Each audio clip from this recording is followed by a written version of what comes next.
Il y a un truc que personne ne réalise, c'est que ChatGPT ne devrait pas fonctionner. Vous savez, quand il va chercher des infos sur Internet, sur Reddit ou LinkedIn, tous ces sites ont normalement mis en place des protections sophistiquées pour empêcher les robots d'y accéder. Et pourtant, ChatGPT arrive quand même à les lire. S'ils y arrivent, c'est probablement parce qu'ils ont des équipes de hackers qui ressemblent à notre invité. C'est pas une blague, trouver des stratagèmes pour contourner ces systèmes anti-bots, c'est le métier sulfureux de notre invité Fabien. Il est aux premières loges d'une véritable guerre de la donnée qui fait rage sur Internet. Une sorte de course à l'armement technologique pour distinguer humains et machines. Les sites analysent maintenant jusqu'à votre façon de bouger la souris, le temps entre vos clics, même votre niveau de batterie pour démasquer les robots. Et aujourd'hui, Fabien nous a préparé des démos pour nous présenter son arsenal, parfois surprenant, et nous plonger dans un champ de bataille caché d'Internet que personne ne connaît. Mais juste avant, j'ai un message pour tous ceux qui utilisent plusieurs IA au quotidien. Notre partenaire Mammouth AI propose une seule interface qui rassemble tous les meilleurs modèles. Opus 4.6, GPT 5.2, Gemini 3 Pro, bref, il y a tout. Et pour les devs, ils viennent de sortir un truc que perso j'attendais depuis le début. Vous connaissez peut-être OpenCode, le projet open source qui permet de coder dans le terminal avec n'importe quel modèle d'IA. Mammouth s'y branche avec une seule clé API. Une clé, un abonnement, une facture et tu as accès à tous les modèles directs dans ton terminal. Côté données, tout est hébergé en Europe et conforme RGPD. Le tout à partir de 10 € par mois. On a fait une vidéo complète avec eux pour découvrir la plateforme. Je vous mets ça en description et on reprend. C'est quoi déjà le scrapping, le concept? Et pourquoi, en fait, même si on connaît pas forcément le terme, en réalité, tout le monde en fait. Toutes les grandes entreprises en font. D'où ça vient ce truc? Le scrapping, c'est la récupération de données. C'est collecter en fait des informations sur un site web, les rendre de manière structurée pour pouvoir les utiliser. Je ne sais pas si tu t'amuses à faire des prédictions sur ce que tu veux, ou ça peut être pour ton business, typiquement pour aller surveiller les prix, faire un comparateur de prix. Un comparateur de prix, en fait, il va aller regarder tous les prix de tous les sites d'e-commerce ou même de magasins physiques, que tu peux trouver sur Internet. Et derrière, ils vont te dire, va dans tel magasin parce que c'est le moins cher pour tel produit, etc., etc. À partir du moment où c'est un humain qui le fait, donc il ouvre une table, il va aller regarder le prix, il va le noter dans un Excel par exemple. À partir du moment où tu dis, ok, maintenant on veut que ce soit automatique, puisque notre système c'est un comparateur de vol automatique par exemple. Oui. En quoi ça consiste d'automatiser le fait d'aller sur un site? En gros, tu vas aller reproduire le comportement de ton humain qui va aller regarder le prix, mais avec une machine pour le mettre, comme tu disais, dans un tableau Excel, ce genre de choses. Tu vas aller créer un programme, peu importe dans quel langage, qui va aller se connecter sur le site web, comme ferait l'humain, et récupérer l'information. Sachant que le site web, généralement, il est prévu pour un humain, donc c'est pas forcément évident quand tu vas regarder le code en fait de la page, qui est, si tu regardes comme le ferait une machine, c'est du HTML, c'est du CSS. Des fois, on va avoir du JavaScript parce que, l'information sera différée, ce genre de choses. Donc, c'est pas évident. Et donc, la machine, elle va essayer de récupérer l'information où elle est.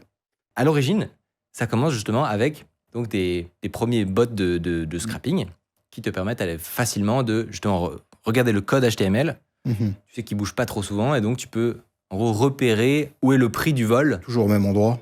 Et tu récupères l'information et ensuite tu peux comparer avec différents sites.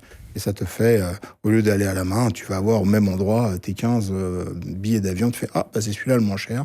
Hop, je peux aller directement commander sur le site. Et rapidement, il commence à y avoir un problème.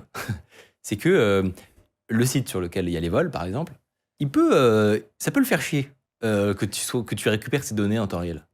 Et donc, il peut commencer à essayer de se défendre. Donc ça s'appelle le concept de l'anti-bot. C'est ça. Est-ce que tu peux nous expliquer en quoi ça consiste du coup? En fait, ton exemple il est super bien parce que j'ai bossé dans une boîte qui fait exactement ça. Il faut savoir que toutes les compagnies aériennes se protègent en fait des bots, mais aussi ont en interne une équipe qui va aller récupérer les prix de la concurrence. Voilà, donc globalement, quand il y a une équipe scrapping, il y a une équipe anti-scrapping. Équipe bleue, équipe rouge. Exactement. Dans la même boîte, ils se parlent en général. Par exemple, si tu connais le prix de la concurrence, tu as un Paris-Marseille qui va être, je sais pas, à 55 €. Et ben toi, tu n'as plus qu'à le proposer à 54 €, puisque tu sais, tu l'as vu, et hop, dans l'heure qui suit, tu mets à jour en automatique, en fait, le prix. Et donc, l'autre, du coup, il voit ce prix, il peut aller jusqu'à 53 €. Bon, ça va pas descendre jusqu'à 0, hein, on va dire, mais ça va effectivement pouvoir automatiquement baisser sans qu'il y ait d'intervention humaine. Si tu bloques cette récupération de prix, il peut plus ajuster. Donc, du coup, tu restes concurrentiel sur le marché. Donc, c'est vraiment un problème purement monopolistique, en fait. C'est vraiment, je veux protéger mes prix, je vais éviter que l'autre fasse moins cher que moi, donc je vais l'empêcher de scraper, en utilisant plein de techniques différentes. Et donc, comment on empêche de scraper, par exemple ? Alors, c'est une grande aventure. Au début, quand on scrapait, on pouvait directement se connecter en fait sur le site web. Alors, tu récupères l'information. Ensuite, ils ont commencé à regarder un petit peu comment ça se passait. Ils se sont dit, on va essayer de bloquer les gens. Donc, en général, les bots, ils tournaient sur des data centers. Effectivement, sur des serveurs, tu faisais tourner tes scripts Python sur un serveur. Donc, ça provenait du data center, de l'adresse IP, en fait, du data center. Donc, si tu voyais une adresse IP qui venait pas en fait une connexion ADSL, une connexion fibre ou mobile maintenant d'un data center, tu te dis techniquement c'est pas un humain. Donc il y a de grandes chances que tu bloques la personne. Donc il y a des bases de données en fait qui te permettent de savoir telle adresse IP, ça vient d'un data center ou ça vient en fait d'une connexion fibre, etc. Et donc il suffit d'avoir ça, tu peux coder rapidement un antibot basique et tu peux bloquer les gens là-dessus. Donc les premiers antibots, ils ont commencé par regarder d'où tu venais. Il y a des grosses guerres, par exemple, au Brésil, sur les sites de transport. Si tu viens pas du Brésil, si tu n'as pas une adresse IP qui vient du Brésil, parce que tu peux géolocaliser l'adresse IP, en fait, tu ne pourras pas accéder au site web. Tu as une page blanche qui s'affiche. Voilà. Donc, du coup, il te faut un endroit au Brésil pour faire croire au site que tu viens du Brésil, si tu veux récupérer les infos. Imagine demain, tu veux vendre des informations à un client qui veut regarder ses concurrents au Brésil, et il va falloir que depuis la France, que tu aies des adresses IP au Brésil pour pouvoir récupérer ça. Et ça, on appelle ça des proxys. Ça, la première étape, ça a été de mettre en place en fait des relais qui vont masquer la provenance du robot. Masquer la provenance du robot. Bon, un proxy, les gens connaissent le concept du VPN, par exemple. Vous avez vu une pub NordVPN, le truc est censé vous téléporter à un autre endroit pour que vous puissiez accéder à Netflix. C'est la même chose. Mais fois 10, 100, 1000, par exemple, tu pourrais dire à chaque adresse, à chaque requête que je vais faire sur le site, je change d'adresse IP. Un VPN, tu vas avoir une porte de sortie, peut-être 10 maximum, mais tu dois la changer à la main. Un proxy, tu peux carrément avoir 1 million d'adresses en fait. Et tu peux, à chaque requête, changer d'adresse. Imagine, tu prends toutes tes adresses au Brésil. Si tu utilises un VPN, en fait, le site va peut-être voir 1 million de requêtes qui viennent de la même adresse IP. Il va se dire, c'est un VPN, ce genre de choses. Toi, tu vas pas faire ça. Tu vas plutôt utiliser des millions d'adresses IP qui vont se baser dans toute la zone. Et derrière, en fait, le site va voir, il y a plein de gens qui se connectent à mon site, qui font très peu de requêtes. De son point de vue, ça ressemble à beaucoup d'utilisateurs. Exactement. Ou quand bien même il se pose des questions parce qu'il voit qu'il y a un pic quand même, il ne peut pas tirer quelque part. Il ne peut pas blacklister une adresse IP parce qu'en fait, il risquerait de blacklister un client. Des vrais utilisateurs. En fait, le faux positif, c'est hyper dangereux dans les systèmes anti-bots. Tu peux bloquer des vrais clients. Et donc, tu perds des ventes. Et c'est dommage. Donc, le système a l'air génial, l'essaim d'IP qui vient attaquer le serveur. Mais elles viennent d'où, ces IP ? C'est quoi, en fait ? Parce que toi-même, tu l'as dit, si c'est une IP de data center, ça va être détecté. Ça va être détecté. Donc, elle vient d'ailleurs.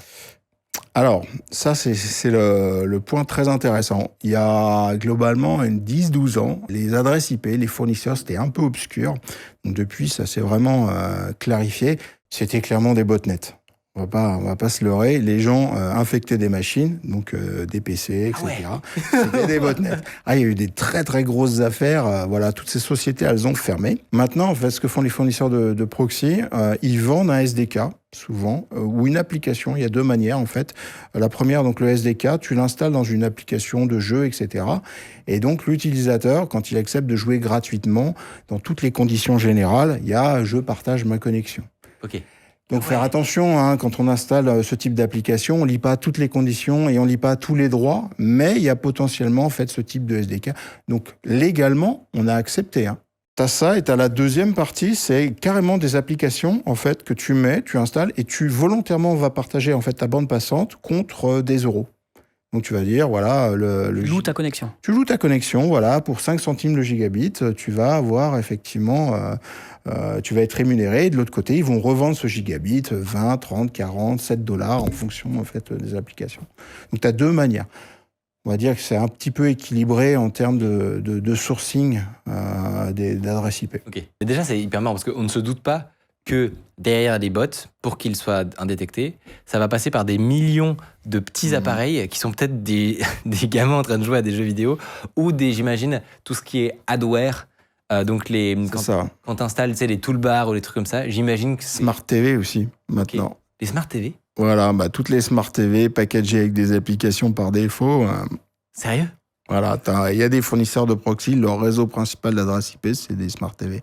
Mais qui sont des Smart TV pas chers et où du coup, dans les conditions, il y a marqué qu'on peut utiliser ta connexion. Non, c'est que tu as des applications, parce que c'est de l'Android, donc du coup, tu as énormément d'applications qui sont dessus, et derrière, ça tourne en fond, et tu as du partage de connexion. C'est ouf. Ah ouais, non, c'est... Une fois que tu t'en rends compte, tu fais attention à ce que tu installes sur ton téléphone, quoi. Voilà. C'est incroyable. Donc ça permet de contourner un premier blocage qui est le blocage par IP. Maintenant, qu'est-ce qu'il y a d'autre comme blocage possible? De l'autre côté, maintenant, attaque-défense. Alors, c'est super intéressant parce qu'en fait, l'adresse IP ne fait pas tout. C'est-à-dire, ensuite, tu as plein de choses. Ils vont regarder, en fait, exactement comment l'information, elle arrive jusqu'au serveur. Quand tu vas aller récupérer une page web, en fait, faut vraiment partir de la base au niveau des protocoles réseau. Ensuite, on va avoir tout ce qui est protocole de chiffrement, donc le petit cadenas dans Chrome. La connexion, elle est sécurisée. Ensuite, on va avoir le protocole qui envoie la page HTML, donc le protocole HTTP. Et ensuite, on va avoir l'exécution du JavaScript. Et ensuite, on va regarder comment l'utilisateur se comporte sur le site web. Bah oui, parce que si sur Amazon, tu connais par cœur les URL des produits, c'est pas possible, quoi. Si le serveur, il voit que tu demandes 150 pages différentes, avec à chaque fois c'est le produit direct, je te dis, mais c'est bizarre que tu aies le catalogue dans ta tête quand même. Exactement. Et puis c'est pareil, tu fais ta recherche, tu regardes tous les produits qui existent, tu es très assidu quand même. Je veux dire, donc c'est typiquement ce genre de warning en fait. Comportementaux du coup. Exactement, comportementaux. Et si tu reviens sur les couches réseau, la partie chiffrement, c'est super intéressant. Quand tu utilises le protocole, donc TLS, donc le petit cadenas dans Chrome, tu vas envoyer plein d'informations directement au serveur. Et en fait, la manière où tu vas chiffrer ta connexion, en gros, tu vas envoyer tous les protocoles de chiffrement que tu supportes. Et cette liste, c'est très bête, ça correspond à l'implémentation de ton navigateur. Donc, Chrome, la dernière version de Chrome n'envoie pas la même liste que la version d'avant, et ainsi de suite. Pareil pour Firefox, pareil pour Internet Explorer, pareil pour Safari. Donc, tu sais, en fait, si c'est Chrome qui vient, quelle version c'est, à peu près. Tu peux détecter ça. Pour comprendre un peu l'enjeu, là, tous les bots dont on a parlé, les scripts Python, les trucs comme ça, ils n'utilisent pas un navigateur. C'est-à-dire qu'eux, ils se placent à une couche d'en dessous. C'est ça. Ça paraîtrait un peu overkill, en fait, quand ils pensent. Ouais. Donc, ils se placent à la couche d'en dessous. Ils envoient tout simplement la même requête, une requête identique à ce que ferait un utilisateur qui scrolle sur Amazon. Et ils récupèrent comme ça la page HTML. Ils ne l'affichent pas. C'est-à-dire qu'ils n'ont pas besoin de l'afficher puisque c'est une machine. Donc, ils la parsent, ils récupèrent les infos, tout ça. Donc, ça, c'est ce qui se faisait. Alors, si je reviens sur les parties réseau, en fait, tu vas regarder tous les signaux, pareil, le protocole HTTP, et tu vas vérifier que tout est cohérent. C'est bizarre, en fait, d'avoir une signature d'un Chrome sur Linux, et quand tu vas regarder en JavaScript, il va te dire, c'est du Windows ou autre chose. Des incohérences, en fait. Exactement, c'est des incohérences, c'est bizarre. Quand je regarde vraiment avec du JavaScript, ce qui peut être un peu plus compliqué en fait à imiter, j'ai du Linux alors qu'il me renvoie une signature de chiffrement de Windows. Donc il y a quelqu'un qui a essayé d'envoyer une fausse signature. Donc du coup, ça va allumer en fait une alerte et ainsi de suite. Et t'es jamais bloqué directement, c'est-à-dire que c'est une petite alerte plus une autre, et en fait, c'est un score chez les antibots. Ce qui fait que la somme de tout ça fera que tu seras bloqué, on va t'envoyer un captcha à vérifier, etc., etc. Et effectivement, ensuite, tu as la partie comportementale en JavaScript, tu vas regarder comment il bouge la souris. C'est magnifique, hein. Tu peux voir, est-ce que la personne elle a des mouvements linéaires ? Personne ne bouge sa souris de manière linéaire. Un bot fait ça, en fait. Un humain, il va plutôt avoir des arrondis, ce qu'on appelle des courbes de Bézier. Donc, tu regardes si les captures de points de souris à intervalles réguliers suivent une courbe. Sinon, petite alerte. Plus ensuite, est-ce que tu détectes des signes d'automatisation? Est-ce que, par exemple, la navigation dans les pages est légèrement trop rapide? Et ainsi de suite. Donc ça, plus ça, plus ça, plus ça, à la fin, t'es bloqué. Et donc ça, toute cette ingénierie qu'il y a du côté des protecteurs de la défense, on la retrouve aussi donc nécessairement, comme vous vous en doutez, du côté des attaquants. Ah bah oui, c'est pas drôle sinon. Bah voilà, dont le grand jeu est d'éviter de comprendre ce système, déjà d'une certaine manière de le rétro-ingénierer, quoi, et de comprendre comment baisser son score. Ouais. Et donc c'est quoi les techniques pour éviter tout ce que tu viens de montrer? C'est possible, évidemment. C'est possible, il y a des petites démos. Ça vous intéresse? Carrément. En fait, il faut expliquer que tu vas nous expliquer, tu as fabriqué un faux site. Exactement. Pour les besoins des démos, justement pour éviter des problèmes légaux, finalement. Mais tu as fabriqué un faux site, donc présente-le nous. Alors, c'est globalement un site comme un peu un TripAdvisor. Tu vas avoir un moteur de recherche. Quand tu cliques en fait sur le bouton de recherche, tu vas avoir une liste d'hôtels. Bon là, voilà, il y a 50 hôtels à récupérer sur Paris. Et notre but, ça va être de capturer en fait tous les commentaires sur ce site, sur chacun des hôtels. Imaginons qu'on va entraîner un bot, plutôt un algorithme, pour écrire des reviews et pour analyser aussi si un hôtel il est bien ou il est pas bien, où est-ce que je vais partir en vacances. Ok. Alors évidemment, c'est en HTML. Donc, on va utiliser en fait un framework. Alors, un des frameworks les plus utilisés, c'est le framework Scrappy. Ça sert en fait à faire les requêtes, à gérer, à recommencer les requêtes si elles ne marchent pas, à faire aussi l'extraction des données. Parce que dans le HTML, c'est un certain emplacement en fait la donnée, et on va utiliser ce qu'on appelle des parseurs CSS ou des parseurs des expressions régulières, genre de choses que tout le monde adore. Et ça, en fait, tu vas pouvoir localiser en fait l'information et de manière automatique. En gros, toute la galère, elle est abstractisée dans ce framework open source. Et donc là, on a la possibilité d'aller facilement récupérer ces informations. Maintenant, avec tout ce que tu as dit, on imagine qu'il y a un antibot. C'est ça. Qui fait donc du fingerprinting, puisque c'est le mot d'arriver à comprendre toutes les corrélations et établir un score, etc. Comment on fait, nous, attaquants? Alors, la première chose qu'il faut regarder, c'est ce que je parlais, pour faire cette fingerprint, vous regardez l'adresse IP. En gros, on va connecter notre scrapper. Donc là, voilà, on a le scrapper qui est un Python, c'est pas très compliqué en fait. Il va aller parser la liste des hôtels. Une fois qu'il a les liens en fait de tous les hôtels, il va se connecter à chacun des hôtels, il va extraire le nom, l'email et le commentaire. Voilà. Donc là, on est bloqué par une protection basique, une première qui est sur l'adresse IP. On va vérifier qu'on ne fait pas trop de requêtes à partir de cette adresse IP. Donc un classique, limite du nombre de requêtes. Donc ce qu'on va faire, on va démarrer plein de proxys aux États-Unis. Donc là, j'ai un outil qui permet de démarrer et de gérer le trafic sur ces proxys. Donc on en a démarré une centaine aux États-Unis et on va connecter le scrapper sur cet outil. Et maintenant, en fait, le trafic, il va passer par ça. Donc voilà, là, je suis en 5 lignes de code, je connecte l'outil au scrapper existant, donc tu touches à rien. Donc ça, c'est cool. Et on va router tout le trafic en passant par les États-Unis. Alors, c'est un peu plus long, mais ça va passer par des connexions. Et là, effectivement, le serveur ne bronche plus. Exactement, donc tu récupères ça, les requêtes fonctionnent, tu n'es plus bloqué parce que tu vas faire très peu de requêtes par adresse IP. Donc ça, c'est la première protection basique auquel on discutait. Ok. Donc là, maintenant, on active un antibot. C'est ça. Et c'est ce qu'on appelle la partie fingerprint. Donc c'est le même site, mais avec cette protection plus avancée. C'est ce qu'on va retrouver globalement maintenant sur les sites web. Ce qu'on va retrouver sur Google. Typiquement, maintenant, Google a changé la manière de faire les recherches. Il faut exécuter du JavaScript. Donc là, c'est ce qui me met l'antibot. Il me dit, attention, je ne trouve pas ta fingerprint. Donc faire des requêtes basiques, ça marche plus. Donc maintenant, on va devoir demander à ce scrapper de démarrer des Chrome et de se connecter comme un vrai site web. Parce qu'en fait, on le voit là, en fait, un site web, quand il va se connecter au site, il va charger le HTML, mais aussi le CSS, les images, le JavaScript. Il va exécuter le JavaScript. Et là, ce qu'on voit, c'est qu'il ne fait pas que récupérer l'information, il va aussi en envoyer régulièrement, intervalle, par exemple, là, c'est toutes les 10 secondes, il envoie ce qu'on appelle une empreinte digitale. Donc là, il envoie la vraie time zone, le vrai user agent. Donc si on en a mis un faux dans des couches en dessous, il va regarder et il va nous bloquer. Là, ce qu'on a dit, c'est que finalement, le plus simple pour ressembler à un humain qui utilise Chrome, c'est de utiliser Chrome aussi, en fait. C'est ça. Mais sauf que c'est le robot qui va utiliser Chrome. Voilà.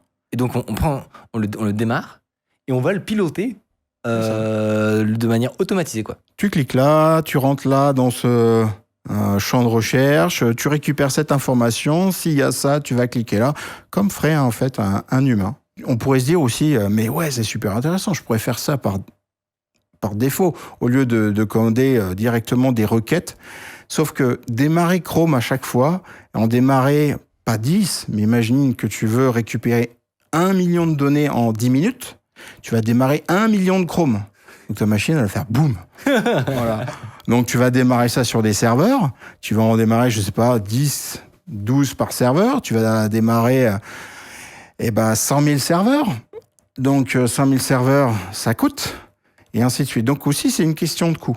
Donc c'est ça aussi qui est très intéressant en fait dans la partie bot anti-bot, c'est-à-dire qu'ils vont pas forcément essayer de nous bloquer, mais ils vont essayer ce que le coût à la requête pour le bot soit de plus en plus élevé. Demain, toi, si tu veux faire Google, parce que Google a bien commencé à indexer le web un jour. Oui, donc indexer, en fait, quand tu as un moteur de recherche, indexer le web, c'est scraper le web. C'est scraper, bien sûr. Donc si demain tu veux créer un moteur de recherche, les niveaux de protection, les niveaux d'investissement, en fait, c'est plus les mêmes d'il y a 15 ans, il y a 20 ans.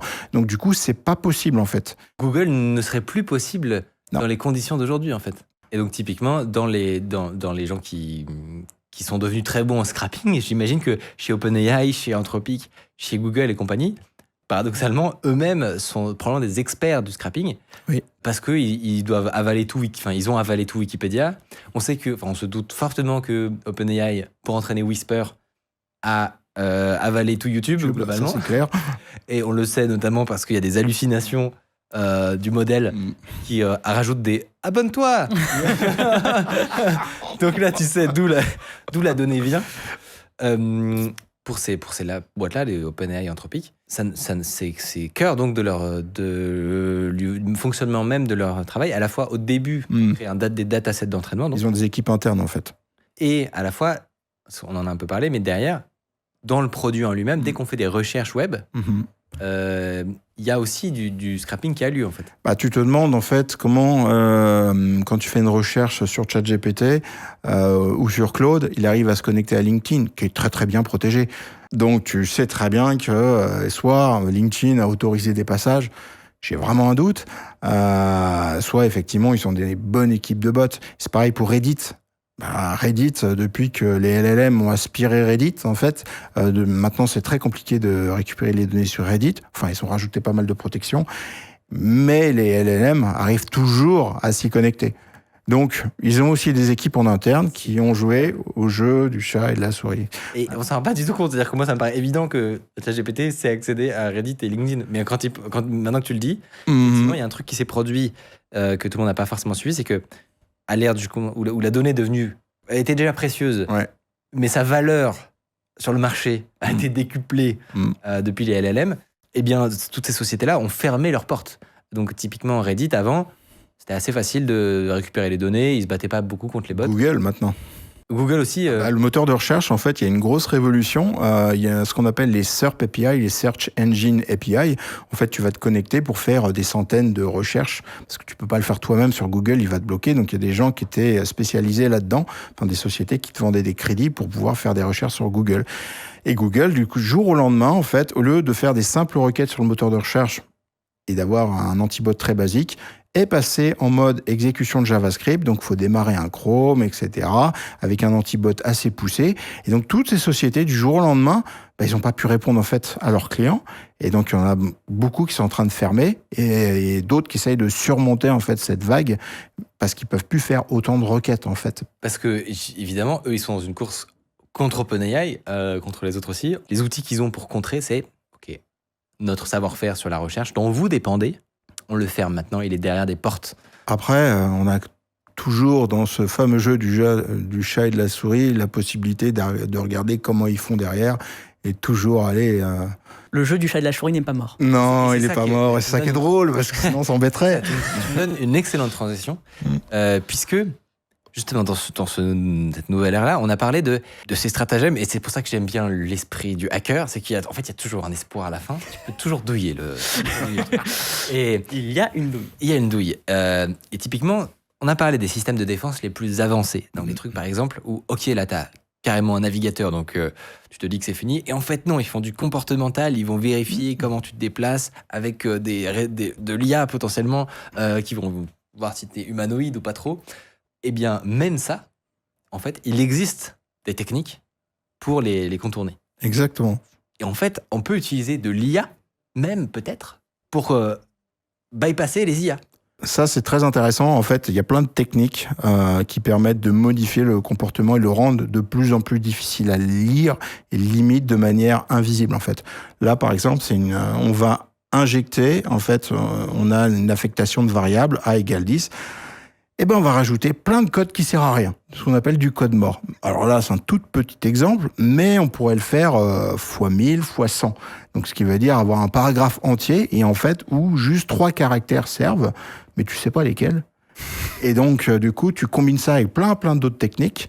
Et quand tu vas ouvrir ton code, eh ben, waouh, tu comprends rien. Après, mon grand dada, c'est de prendre tout le code de l'antibot et de le mettre dans Claude Sonnet. J'ai pris un antibot commercial récent, il y a globalement 1 mois, la version d'1 mois. Tu le codes, tu mets un prompt qui te demande de déobfusquer, d'expliquer ce que le code veut faire. Et là, si tu prends cette version de Claude Sonnet, il te dit « Ah bah je peux pas, c'est une protection commerciale ». Parce qu'ils ont implémenté des barrières. Alors, parce que, oui, Anthropic a décidé que le reverse, globalement, c'est pas bien. C'est mal. Et il faut pas faire du reverse. Comme eux, ils font. Voilà. Oui, exactement, c'est clair. Donc, du coup, on va utiliser notre technique. On va utiliser plutôt Windsurf, qui permet d'utiliser le modèle que tu veux. Donc, on va toujours utiliser Claude, mais je pense qu'ils ont pas de barrière. Bon, c'est un peu en accéléré, mais là, globalement, l'idée, c'est le prompt. C'est un prompt un peu complet qui lui fait créer un rapport descriptif de comment c'est obfusqué, quels sont les signaux qui capturent, les techniques d'analyse de la souris, ce genre de choses. Donc, j'ai découvert plein de trucs là-dessus. Comment il se protège de si tu es en train de faire du reverse engineering, ce qu'on appelle l'anti-tampering. Donc, live, tu peux injecter des choses et il détecte que tu es en train de faire du reverse engineering, et ainsi de suite. Et là, en 15 minutes, j'ai un rapport sur un antibot commercial du marché. Donc, en gros, une semaine, tu as analysé tout le marché, on va dire. Hein. Dingue. Et qu'est-ce que tu as découvert en analysant justement ces systèmes antibots de façons de faire qui sont super intelligentes, quoi? On parlait des mouvements de la souris. C'est beau le concept de le dire, faut analyser, que ça suit des courbes, etc. Mais mathématiquement, comment tu l'implémentes ? Et là, bah, tu vois comment c'est implémenté.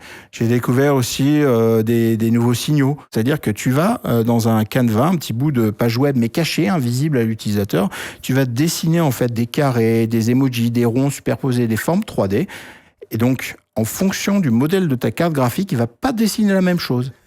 Donc, si tu regardes ensuite bit à bit, en fait, ce qui est fait, que tu fais une signature de ça, bon, en fonction de si tu es sous Linux, tu utilises un NVIDIA, tu utilises un Intel, et toute cette combinaison sera différente. Tu peux détecter le GPU. Typiquement, ce que tu disais sur un serveur, il n'y a pas de carte graphique. Donc, tu peux en JavaScript demander c'est quoi le modèle de ta carte graphique. Et donc, tu peux faker ça et dire à la place de renvoyer rien, renvoyer, bah, j'ai un NVIDIA, GTX, machin chose, etc. Ok, très bien, tu m'as dit que tu avais ça. Maintenant, je fais une fingerprint. Et bah, derrière, j'ai rien du tout. Parce que flag. Voilà. Ces mêmes outils qui rendent le développement d'antibots plus facile, etc. Toi, t'aides aussi du côté scripting pour aller péter les plus grosses solutions du marché, potentiellement tout seul, juste parce que tu as un Claude, un super pouvoir qui t'aide. Et comment, du coup, c'est quoi l'étape d'après de ton point de vue sur le contournement, La complexité, en fait, dans le scrapping, en général, les sociétés, elles ne scrapent pas un site, 2 sites, elles en scrapent des centaines en même temps parce qu'elles récupèrent, elles font des comparaisons, ce genre de choses. Et même des fois, tu as des sociétés, ils ont 1000, 2000 scrappers qui tournent tous les jours et ils ont une équipe pour maintenir ça. Parce que les sites changent, voilà, tu changes en fait des balises, les sites rajoutent des protections anti-bots et ainsi de suite. Ou alors ont des versions différentes du site. C'est-à-dire qu'ils ont une version A et quand ils détectent un bot, bam, ils mettent une version B. Donc la récupération des sélecteurs, ce genre de choses, c'est plus la même. Ils ont une version C, une version D. Et tu peux des fois avoir 10 versions du site en fait. Et donc ça, en fait, ça prend un temps fou à ces équipes. C'est des gens que tu payes. Et en fait, c'est le gros problème du scrapping, c'est la maintenance. Et c'est ça qui est magnifique. C'est que cet énorme problème lié au scrapping, qui coûte beaucoup d'argent, qui est très compliqué, est en train d'être résolu par l'IA, en fait.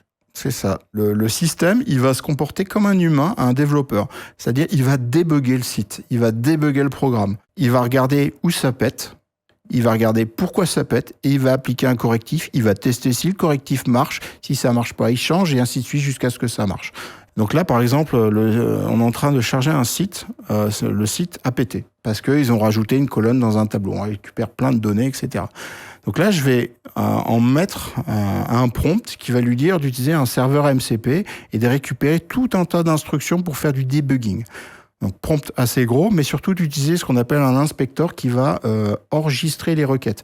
Donc en fait, c'est une sorte de proxy qui s'installe en local, qui va s'injecter dans le scrapper, qui va enregistrer les requêtes. En fait, il fait ton job. À la fin, le programme va automatiquement corriger, trouver l'erreur, et en fait, t'as un programme qui va se corriger tout seul. Donc imagine, t'as un système qui analyse le fonctionnement du scrapper, de monitoring, donc qui dit celui-là il a cassé. Donc automatiquement, t'envoies un GitHub Actions qui va lancer ça, qui va corriger, qui va modifier code, qui va faire une pull request sur GitHub et qui va dire au développeur ça a pété, juste revois s'il te plaît, et puis ça va être mergé. Et limite, si tu as un score de confiance suffisamment haut, tu merges automatiquement, quoi. Et en fait, c'est ça qui est beau, si on récapitule un petit peu, quand on reprend par exemple l'exemple du tout début sur le comparateur de vol où tu vois là, tu voulais. Au début, on s'est dit, comment on fait pour imiter un humain le plus fidèlement possible, qui ouvre un onglet, qui va retrouver le prix, etc.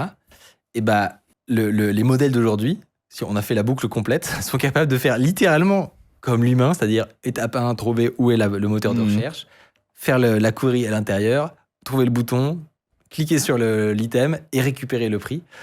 L'avenir, c'est aussi peut-être que la partie bot est vachement plus résiliente et intelligente, entre guillemets. Donc un peu d'espoir pour les botteurs, finalement. Si ça vous a intéressé, je vous conseille vivement notre interview d'une chercheuse en IA qui nous a présenté une question assez peu abordée et pourtant préoccupante de l'auto-empoisonnement des IA et de ce qui pourrait arriver dans quelques années. C'était dans cette vidéo.